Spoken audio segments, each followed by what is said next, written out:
Hello student, कैसे हो? बढ़िया। बात करते हैं अपने नेक्स्ट टॉपिक के बारे में। जो next topic that is electronegativity. Electronegativity क्या होती है? एक ऐसी टेंडेंसी जिसमें जो इलेक्ट्रॉन्स होते हैं, शेयर पेयर ऑफ इलेक्ट्रॉन्स, किसी एक एटम जो है वो दूसरे एटम से खींच ले, that is known as electronegativity. मतलब क्या होगा? ऐसी टेंडेंसी जिसमें attract share pair of electrons towards itself in a covalent bond. किसी कोवलेंट बॉन्ड में जो टेंडेंसी होती है इलेक्ट्रॉन्स को अपनी तरफ खींचने की, किसी एक एटम की दूसरे के कम हो पाती है, तो एक एटम जो है इलेक्ट्रॉन्स अपनी तरफ खींच ले, that is known as electronegativity in the chemistry. ठीक है, बात करते हैं इलेक्ट्रोनेगेटिविटी को रिप्रेजेंट किससे करते हैं? रिप्रेजेंट करते किया जाता है काई से। ये इसका सिंबल होता है इस तरीके से, जस्ट लाइक एक्स की तरह। ठीक है, लेकिन एक्स नहीं होता, ये बात आपको याद रखनी। तो इलेक्ट्रोनेगेटिविटी क्या होती है? इस तरह के टेंडेंसी जिसमें अट्रैक्ट किए जाते हैं share pair of electrons towards itself is in a covalent bond, that is known as electronegativity. ठीक है, कैसे समझ सकते हैं इसको? ये देखिए बेटा, मान लीजिए मेरे पास कोई इलेक्ट्रोनेगेटिव एलिमेंट जिसमें एक इलेक्ट्रोनेगेटिव एलिमेंट ज़्यादा है, टेंडेंसी एक के पास कम है। जैसे मान लीजिए मेरे पास HBr है, हाइड्रोजन ब्रोमाइड है, HCl हाइड्रोजन क्लोराइड है। तो देखिए बेटा, अगर मैं कहूँ H और ये बॉन्ड हो गया single bond, that is covalent bond in the bromine. ठीक है, ये बॉन्ड में क्या होगा? एक इलेक्ट्रॉन इसका और एक इलेक्ट्रॉन इसका आपस में शेयर होता है। अब ब्रोमीन जो है दैट इज मोर इलेक्ट्रोनेगेटिव, इसकी टेंडेंसी ज़्यादा है खींचने की। क्या है ये? More electronegative. ये क्या होगा? More electronegative as comparison to hydrogen. तो क्या होगा? जो ये शेयर पेयर इलेक्ट्रॉन से ये अपनी तरफ क्या कर लेगा? खींच लेगा। कौन खींच लेगा? ब्रोमीन खींच लेगा। इसका मतलब ब्रोमीन इज मोर इलेक्ट्रोनेगेटिव, मतलब इसकी टेंडेंसी है इलेक्ट्रॉन को अपनी तरफ खींचने की। जो टेंडेंसी है इन शेयर पे इलेक्ट्रॉन्स को अपनी तरफ खींचने की, that is known as electronegative, that is known as electronegative. Same ऐसा केस HCl में भी हो सकता है। ये H, ये सिंगल बॉन्ड और ये Cl, और सेम बॉन्ड्स यहाँ पे भी होंगे। ये एक इलेक्ट्रॉन इसका, एक इलेक्ट्रॉन इसका आपस में शेयर होता है। क्लोरीन हाइड्रोजन के कंपैरिजन में मोर इलेक्ट्रोनेगेटिविटी है। तो क्या होगा? ये अपनी तरफ शेयर पे इलेक्ट्रॉन्स का अपनी तरफ क्या कर लेगा? खींच लेगा। अगर शेयर पे इलेक्ट्रॉन्स का तरफ खींच लिया तो इसका मतलब ये क्या होगा? इसकी टेंडेंसी क्या है? इलेक्ट्रॉन खींचने की। तो क्लोरीन इज इलेक्ट्रोनेगेटिव एलिमेंट। ये सेम क्या होगा? ये भी मोर इलेक्ट्रोनेगेटिव एलिमेंट। यहाँ पे ब्रोमीन मोर इलेक्ट्रोनेगेटिव होगा और यहाँ पे क्लोरीन होगा। इसका मतलब आपको समझ में आ गया, एक कोवलेंट बॉन्ड में जो शेयर पेयर इलेक्ट्रॉन्स होते हैं वो अपनी तरफ खींचने की जो टेंडेंसी होती है किसी बाउंडेड एटम्स में, that is known as electronegative element. जो जिससे इलेक्ट्रॉन खींचे जाते हैं वो इसके कंपैरिजन में इलेक्ट्रोनेगेटिविटी कम होगा, या हो सकता है इलेक्ट्रोपॉजिटिव भी हो सकता है। ठीक है, समझ में आ गया? That is known as electronegative. Electropositive element होगा तो बेसिकली वो आयोनिक कंपाउंड की तरफ बढ़ जाएगा। ठीक है, तो इस तरीके से परसेंटेज ऑफ आयोनिक करैक्टर और कोवलेंट करैक्टर भी हम बता सकते हैं किसमें? इलेक्ट्रोनेगेटिविटी के बेसिस पे। ठीक है, वो सब चीज़ हम थोड़ा सा बाद में पढ़ते हैं। ठीक है, तो समझ में आ गया आपको कि इलेक्ट्रोनेगेटिव एलिमेंट्स क्या होते हैं, इलेक्ट्रोनेगेटिविटी क्या होती है। अब बात करते हैं कि इलेक्ट्रोनेगेटिविटी जो होती है, इलेक्ट्रोनेगेटिविटी जो होती है, कौन कौन से ऐसे फैक्टर्स हैं जो इलेक्ट्रोनेगेटिविटी को चेंज कर सकते हैं? क्या कर सकते हैं? चेंज कर सकते हैं। फैक्टर्स अफेक्टिंग इलेक्ट्रोनेगेटिविटी अब हम पढ़ते हैं। क्या पढ़ते हैं? Factors affecting electronegative, factor affecting electronegativity या इलेक्ट्रोनेगेटिविटी। ठीक है, नेगेटिविटी पे जो इलेक्ट्रोनेगेटिविटी है उसकी फैक्टर्स कौन कौन से ऐसे फैक्टर्स हैं जो चेंज कर सकते हैं। ठीक है, सबसे पहला फैक्टर जो आपको बताऊं दैट इज हाइब्रिडाइजेशन। ये क्या होता है? हाइब्रिडाइजेशन। हाइब्रिडाइजेशन का मतलब होता है intermixing of orbital of slightly different energy and new orbitals form, that is known as hybrid orbitals. तो हाइब्रिडाइजेशन एक ऐसा कॉन्सेप्ट होता है जिसमें intermixing of atomic orbital of slightly different energy, that is known as hybridization. ठीक है, अब बात करते हैं हाइब्रिडाइजेशन से कैसे पता चले कि इलेक्ट्रोनेगेटिविटी डिफरेंस क्या है, इलेक्ट्रोनेगेटिविटी क्या है। ठीक है, तो बात करते हैं, हमें बहुत सारी हाइब्रिडाइजेशंस होती हैं। बेसिकली हमें हाइब्रिडेशंस में 3 हाइब्रिडेशन में आपके साथ डिस्कस कर रहा हूँ। sp हाइब्रिडेशन, sp2 हाइब्रिडाइजेशंस और sp3 hybridation, 3 hybridisations, that is sp hybridisation और एक होता है sp2 हाइब्रिडाइजेशन और एक होता है sp3 हाइब्रिडाइजेशन। इस तरीके से 3 टाइप के हाइब्रिडाइजेशन हम कह सकते हैं, जिसका हमें यहाँ पे पता होना चाहिए। इसका मतलब क्या है, इसमें एक s ऑर्बिटल और एक p ऑर्बिटल आपस में कंबाइन हो रहा है और एक नया ऑर्बिटल बन रहा है hybrid orbital, that is hybridization, इस sp हाइब्रिडाइजेशन। इसमें लीनियर सा शेप आता है। अब हम बात करें sp2 हाइब्रिडाइजेशन, sp का मतलब एक s ऑर्बिटल और 2 p ऑर्बिटल आपस जुड़े हैं तो sp2 हाइब्रिडाइजेशन होगा। अगर एक s और एक 3 p आपस जुड़े तो sp3 हाइब्रिडाइजेशन होगी। अगर हम करें कि total percentage in the sp hybridization में जो टोटल परसेंटेज है करेक्टर्स का, वो हम इक्वल टू 100 के इक्वल मानते हैं। किसने के? 100 के इक्वल। टोटल परसेंटेज अगर हम कहें 100 के इक्वल है, टोटल परसेंटेज 100% के इक्वल है, तो इसमें अगर s और p का परसेंटेज ऑफ करेक्टर देखा जाए तो कितना हो सकता है कि s करेक्टर कितना होगा, इसमें s जो करेक्टर है s करेक्टर कितना होगा और p करेक्टर कितना होगा। तो मतलब total percentage of the character is 100%। तो इसमें अगर माने टोटल 100 के बराबर, तो ये और ये कितने का हो सकता है? दोनों बराबर है। इसका मतलब 50% तो s करेक्टर होगा और 50% ये क्या होगा? p करेक्टर होगा। समझ में आ गया? टोटल 100% है तो s 50 और p 50 तो 100% हो गया। यहाँ पे बात करें s और p में कितना आएगा, तो हम कहेंगे इसमें 33% तो s करेक्टर हो गया और 67% जो हो गया that is known as p character, क्योंकि s p के कंपैरिजन से बहुत ही कम है। ठीक है, तो इस तरीके से sp करेक्टर्स आ गए। इसमें देखिए sp3 में क्या करेक्टर्स आएंगे, तो s आएगा 25% और p आएगा इसका 75%। इस तरीके से हमारे पास परसेंटेज आ गई। ठीक है, अब परसेंटेज का किस लिए यहाँ पर डिस्कशन किया गया? परसेंटेज से हमें पता चलता है कि उसकी इलेक्ट्रोनेगेटिविटी कितनी है।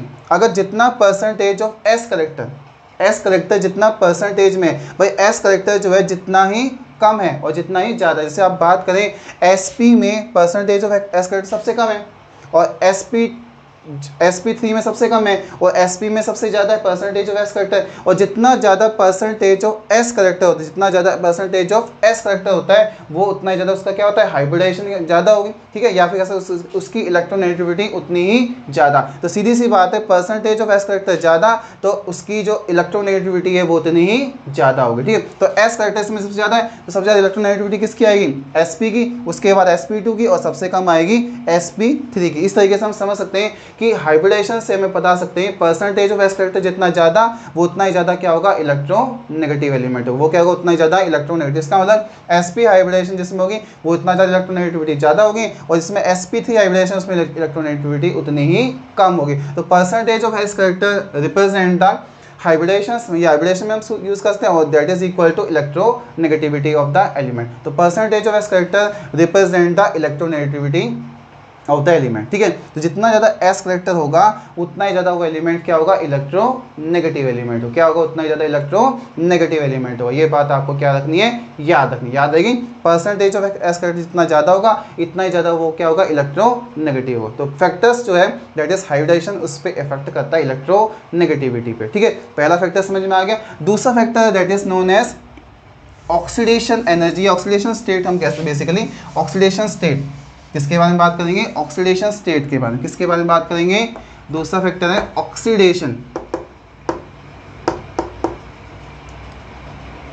Oxidation state. ऑक्सीडेशन स्टेट के बारे में आपने कहीं ना कहीं पढ़ा होगा। ऑक्सीडेशन स्टेट क्या होते हैं? ऑक्सीडेशन स्टेट का मतलब total charge present on the atom when the different type of atoms is separate from it, that is known as oxidation state. हर एलिमेंट की ऑक्सीडेशन स्टेट अलग अलग आती है। ठीक है, तो जिस एलिमेंट की जिस कंपाउंड में ऑक्सीडेशन स्टेट जितनी ज़्यादा होगी एलिमेंट की वो उतना ज़्यादा क्या होगा? इलेक्ट्रोनेगेटिव होगा। ठीक है, जितना ज़्यादा ऑक्सीडेशन स्टेट आएगी वो उतना ज़्यादा क्या होगा? इलेक्ट्रोनेगेटिव होगा। तो जितना ऑक्सीडेशन स्टेट जितनी ज़्यादा होगी उतना ज़्यादा क्या होगा? वो इलेक्ट्रोनेगेटिव एलिमेंट होगा। तो इसका मतलब as the oxidation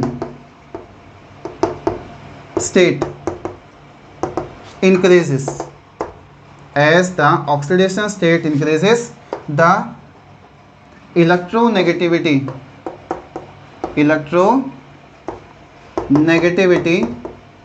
is also increases। Electronegativity क्या हो जाती है, इंक्रीज हो जाती है। जितना ज़्यादा ऑक्सीडेशन स्टेट होगा उतना ही ज़्यादा उसकी इलेक्ट्रोनेगेटिविटी होगी। ठीक है, समझ में आ गया। जितना ज़्यादा ऑक्सीडेशन स्टेट उतनी ज़्यादा क्या होगी, उसकी इलेक्ट्रोनेगेटिविटी हो सकती है उससे। जैसे कि अगर जो नॉन मेटल्स होते हैं, बेसिक क्लोरीन हो गया, ब्रोमीन हो गया, फ्लोरीन हो गया, ऑक्सीजन हो गया, ये इनकी इलेक्ट्रोनेगेटिविटी ज़्यादा होगी कि उसका ऑक्सीडेशन स्टेट भी थोड़ा सा ज़्यादा आता है बाकी किस दूसरे एलिमेंट के साथ कंबाइन करते हैं। तो इस तरीके से कह सकते हैं ऑक्सीडेशन स्टेट जो होती है जितनी ज़्यादा होगी वो उतना ज़्यादा इलेक्ट्रोनेगेटिव एलिमेंट भी होगा। समझ में आ गया। तो these are some factors which can affect the electronegativity. ये क्या होगा, ये दोनों फैक्टर्स इलेक्ट्रोनेगेटिविटी को अफेक्ट कर सकते हैं। एक तो हाइब्रिडेशन और दूसरा होता है इलेक्ट्रोनेगेटिविटी करेक्टर। इसके बाद हम बात करें तीसरा फैक्टर क्या होगा, nature of substitute. Nature of substituent जो उसके साथ अटैच है किसी कंपाउंड के साथ। ठीक है, तीसरा फैक्टर जो है that is known as nature of substituent attach. Nature of substituent attach. Nature of substituent attach का मतलब क्या है कि कौन सा सब्स्टिट्यूएंट है। जैसे कि भाई हमारे पास है CH3, एक तो है Br और एक है CH3Cl, दो कंपाउंड है। अब ब्रोमीन की इलेक्ट्रोनेगेटिविटी एज कंपेरिजन क्लोरीन क्या होती है, कम होगी। इसका मतलब ये जो है ये इलेक्ट्रोनेगेटिविटी एलिमेंट्स की ज़्यादा है। तो इसका मतलब जो सब्स्टिट्यूएंट अटैच है कंपाउंड के साथ उसके बेसिस पे हम कह सकते हैं उसकी इलेक्ट्रोनेगेटिविटी क्या होगी, ज़्यादा होगी। इस तरीके से जो नेचर ऑफ सब्स्टिट्यूट अटैच है वो भी क्या कर सकते हैं, इलेक्ट्रोनेगेटिविटी को डिफरेंशिएट कर सकता है। इस तरीके से कुछ ये फैक्टर्स हैं जो इलेक्ट्रोनेगेटिविटी को क्या कर सकते हैं, चेंज कर सकते हैं। These are some factors affecting electronegativity. अब हम बात करते हैं कि इलेक्ट्रोनेगेटिविटी जो कैरेक्टर्स है इसकी एप्लीकेशंस क्या हैं, इसकी एप्लीकेशंस क्या है, मतलब ये कहाँ काम आ सकता है। एप्लीकेशन ऑफ इलेक्ट्रोनेगेटिविटी अब पढ़ते हैं application of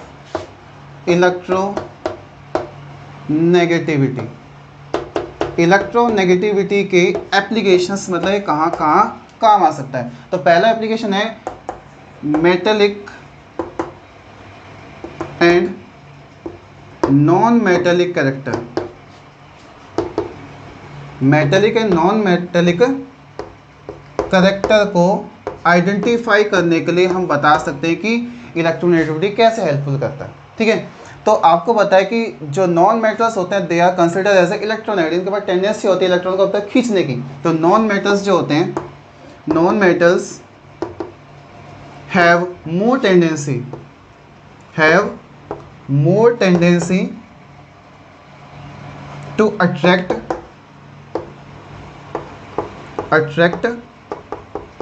electrons towards itself। उसकी टेंडेंसी ज़्यादा है। अब टेंडेंसी ज़्यादा है इसका मतलब क्या होगा, उसकी टेंडेंसी ज़्यादा इलेक्ट्रॉन को खींच लेंगे। इसका मतलब वो उतना ही ज़्यादा क्या होगा, नॉन मेटलिक कैरेक्टर। और जितनी टेंडेंसी ज़्यादा हो इसका मतलब इलेक्ट्रोनेगेटिविटी भी ज़्यादा होगी इसकी। इलेक्ट्रोनेगेटिविटी भी ज़्यादा होती है, इलेक्ट्रोनेगेटिविटी भी क्या होगी, ज़्यादा होगी। सीधी सी बात है। तो इसका मतलब इलेक्ट्रोनेगेटिविटी ज़्यादा तो बस कैसा होगा, नॉन मेटलिक कैरेक्टर होगा। समझ में आ गया। और इलेक्ट्रोनेगेटिविटी जितनी कम होगी इसका मतलब वो क्या होगा, मेटलिक की तरफ बढ़ना स्टार्ट हो जाएगा। ठीक है, क्योंकि आपको पता है जो मेटल्स होते हैं इनकी टेंडेंसी होती है लॉस द इलेक्ट्रॉन। इनकी टेंडेंसी क्या होती है, tendency to lose the electrons को लूज करने की टेंडेंसी होती है, इलेक्ट्रॉन्स को लॉस करने की टेंडेंसी होती है मेटल्स की। अब जिनकी टेंडेंसी इलेक्ट्रॉन को लॉस करने की है इसका मतलब वो इलेक्ट्रॉन को अब तक खींच नहीं सकते। इसका मतलब इसकी इलेक्ट्रोनेगेटिविटी क्या होगी, लेस होगी, बहुत ही लेस। तो इसकी इलेक्ट्रोनेगेटिविटी है वो क्या होगी, लेस होगी। इसका मतलब ये मेटलिक या नॉन मेटलिक कैरेक्टर के बारे में हम इलेक्ट्रोनेगेटिविटी से बता सकते हैं। अगर इलेक्ट्रोनेगेटिविटी जितनी ज़्यादा होगी उतना ज़्यादा क्या होगा, वो इलेक्ट्रोनेगेटिव एलिमेंट होगा। जितना कम होगा उतना कम इलेक्ट्रोनेगेटिव। इसका मतलब वो मेटल्स की तरफ बढ़ जाएगा और नॉन मेटल्स हम बता सकते हैं। इस तरीके से that is the first application of electronegativity. दूसरा application that is the polar and non polar nature of the compound. Polar और non polar nature of the compound, इसके बारे में हम बता सकते हैं। दूसरी एप्लीकेशन क्या है, polar and non polar nature of the compound. Poles कब बनेंगे? जब चार्ज क्रिएट हो। चार्ज कब क्रिएट होगा? जब जिसमें एक इलेक्ट्रोनेगेटिव एलिमेंट ज़्यादा होगा, एक इलेक्ट्रोनेगेटिव एलिमेंट कम होगा। जैसे कि भाई हम बात करें वाटर, जैसे कि हम बात करें HCl, तो देखिए बेटा ऑक्सीजन जो है हाइड्रोजन कंपेरिजन में इलेक्ट्रोनेगेटिविटी में ज़्यादा है, यहाँ पे क्लोरीन जो है इलेक्ट्रोनेगेटिविटी में ज़्यादा है, इसका मतलब इसकी इलेक्ट्रोनेगेटिविटी ज़्यादा है इन दोनों की, इसका मतलब टेंडेंसी होगी इलेक्ट्रॉन सब तक खींचने की। इसका मतलब ऑक्सीजन में इस तरीके से इस पे स्लाइटली नेगेटिव, इस पे स्लाइटली पॉजिटिव चार्ज आ जाता है। इसका मतलब ये कंपाउंड कैसा हो जाएगा? पोलर हो जाएगा। ऐसी HCl में Cl की टेंडेंसी इलेक्ट्रॉन को तक खींचने की, इसकी टेंडेंसी इलेक्ट्रॉन को लॉस करने की। इसका मतलब इलेक्ट्रॉन्स यहाँ से यहाँ ट्रांसफर हो जाएंगे। इसका मतलब ऐसा केस अगर हुआ, इसका मतलब ये कैसा, इसमें चार्ज क्रिएट हो, इसका मतलब ये भी कैसा होगा? पोलर कंपाउंड होगा। मान लीजिए मेरे पास है Cl2, मान लीजिए मेरे पास क्या है? Cl2, दोनों Cl की टेंडेंसी बराबर इलेक्ट्रॉन को मतलब खींचने की। इसका मतलब ना इलेक्ट्रॉन इधर जाएंगे ना इधर जा पाते हैं। इसका मतलब ये कैसा, इसमें पोल्स क्रिएट नहीं होगा, ना इसका नेगेटिव आएगा ना इसके पॉजिटिव आएगा। इसका मतलब ये कैसा हो जाएगा? नॉन पोलर हो जाएगा। कैसा हो जाएगा? नॉन पोलर हो जाएगा। ऐसे अगर Br2 कहूँ तो कैसा होगा? ये ब्रोमीन 2 होंगे, इनकी टेंडेंसी क्या है? दोनों के बराबर है। इसका मतलब ये भी कैसे होंगे? नॉन पोलर होंगे। समझ में आ गया? ऐसे हम नाइट्रोजन कहें तो ये भी नॉन पोलर। इसका मतलब सेम एलिमेंट जब जुड़ रहे हैं, that is the formation for non polar compound. इस तरीके से समझ सकते हैं। इसका मतलब पोलर नॉन पोलर नेचर के बारे में इलेक्ट्रोनेगेटिविटी हमें बता सकती है। समझ में आ गया? पर जो पोलर और नॉन पोलर नेचर के बारे में इलेक्ट्रोनेगेटिविटी हमें बता सकती है। अब एक एक्सपेरिमेंटल डाटा है जो आपको थोड़ा सा याद रखना चाहिए, जिससे क्या होगा कि हम बता सकते हैं उसका नेचर कैसा है, कोवलेंट नेचर है या फिर आयोनिक नेचर है, वो भी हम आइडेंटिफाई कर सकते हैं। तो इसका मतलब कि percentage of the ionic character कैसे हम बता सकते हैं। ठीक है, तो तीसरा एप्लीकेशन है percentage of ionic character. Percentage of ionic character, ionic character का परसेंटेज क्या होता है? ठीक है, तो एक वैल्यू है दैट इज इक्वल टू 1.9, एक वैल्यू है 1.9, एक एक्सपेरिमेंटल वैल्यू है। इस वैल्यू से नीचे अगर हम इलेक्ट्रोनेगेटिविटी डिफरेंस आता है, कितना आता है? 1.9 से इलेक्ट्रोनेगेटिविटी डिफरेंस लेस आता है, इससे लेस आए या इससे मोर आए, इससे ज़्यादा आए इससे कम आए। तो अगर 1.9 से electronegativity difference that is the electronegativity difference है, ये इलेक्ट्रोनेगेटिव डिफरेंस एक्सपेरिमेंटल डाटा है, इससे लेस आता है तो हम कहेंगे जो परसेंटेज ऑफ आयोनिक करेक्टर वो कम हो जाएगा। ठीक है, और इससे ज़्यादा है तो परसेंटेज ऑफ आयोनिक करेक्टर ज़्यादा। अगर 1.9 से ज़्यादा है तो यहाँ पे जो होगा कंपाउंड वो कैसा होगा? आयोनिक होगा, आयोनिक कंपाउंड बनेंगे। कैसे कंपाउंड बनेंगे? आयोनिक कंपाउंड बनेंगे। और अगर परसेंटेज ऑफ जो डिफरेंस इलेक्ट्रॉनिक डिफरेंस वो 1.9 से कम है तो वह कैसा कंपाउंड बनेगा? कोवलेंट कंपाउंड बनेगा। कैसा कंपाउंड बनेगा? Covalent compound. इस तरीके से हम जो इलेक्ट्रोनेगेटिव डिफरेंस है उससे बता सकते हैं वो कंपाउंड कैसा होगा? कोवलेंट कंपाउंड होगा या फिर आयोनिक कंपाउंड। समझ में आ गया? इस तरीके से these are some application of electronegativity. इसके बाद हम बात करते हैं इलेक्ट्रोनेगेटिविटी का trend in the modern periodic table. Modern periodic tables में इलेक्ट्रोनेगेटिविटी का डिफरेंस या ट्रेंड क्या हो सकता है वो हम अब डिस्कस करते हैं कि electronegativity trends in modern periodic table. Modern periodic tables में इलेक्ट्रोनेगेटिविटी का ट्रेंड्स क्या होगा?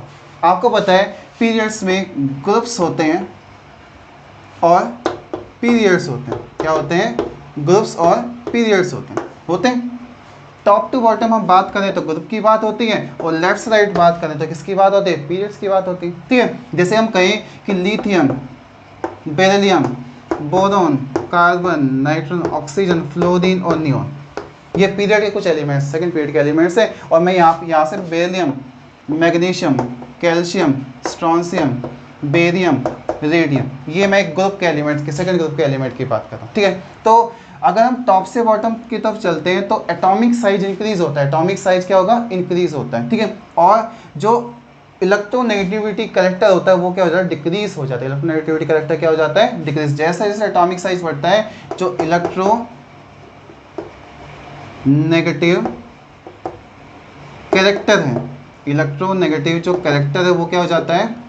डिक्रीज हो जाता है, इलेक्ट्रोनेगेटिव कैरेक्टर क्या हो जाता है, टॉप से बॉटम मतलब ग्रुप्स में क्या होगा, डिक्रीज होगा। ये बात आपको याद रखनी, क्योंकि एटॉमिक साइज इंक्रीज होता है, टेंडेंसी नहीं होती इतनी इलेक्ट्रॉन मतलब खींचने की। बेसिकली मेटल्स जो होते हैं दैट इज लेस इलेक्ट्रोनेगेटिविटी। ठीक है, ठीक है। अब अगर पीरियड में बात चले तो ये जो सारे बेसिकली नॉन मेटल कैटेगरी में इसमें आते हैं। तो नॉन मेटल्स आपको होता है इसकी इलेक्ट्रोनेगेटिविटी ज़्यादा होती है। इसका मतलब लेफ्ट टू राइट जाते हैं तो